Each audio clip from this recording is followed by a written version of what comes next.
నా 20 సంవత్సరాల రాజకీయాన్నైనా సరే పనంగా పెట్టి సవాలు చూస్తా ఉన్నా. నేను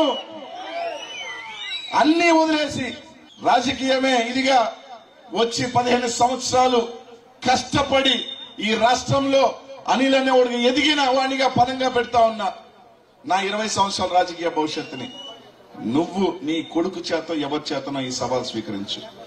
పల్నాడులో గాని నేను ఓడిపోతే రాజకీయంలోంచే తప్పుకుంటా. రాజకీయంలోంచే ఎస్ పల్నాడి పౌరుషాల బిడ్డ గడ్డ మీద చెప్తా ఉన్నా.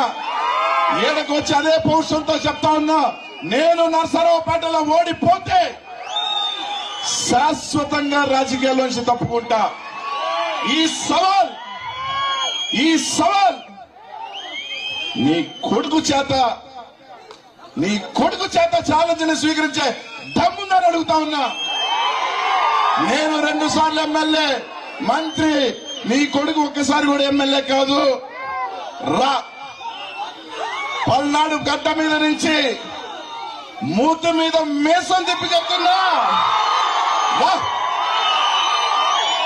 ఇక్కడ కానీ నాకు పొరపాటు జరిగితే అవసరమైతే రాజకీయాన్నైనా వదిలేస్తాను, సిద్ధంగానే ఉన్నా. ఇదే చంద్రబాబు నాయుడు చెప్తా ఉన్నా ఈ వేదిక నుంచి, నీకు చిత్తూరు పౌరుషం ఉంటే, రాయలసీమ పౌరుషం ఉంటే స్వీకరించు. నువ్వు కాకపోతే నీ కొడుకు చేత స్వీకరించు. నీకు నిజంగా రాయలసీమ పౌరుషం ఉంటే నీ రక్తంలో అనిల్ కుమార్ యాదవ్ ఇచ్చిన ఛాలెంజ్ ని స్వీకరించు.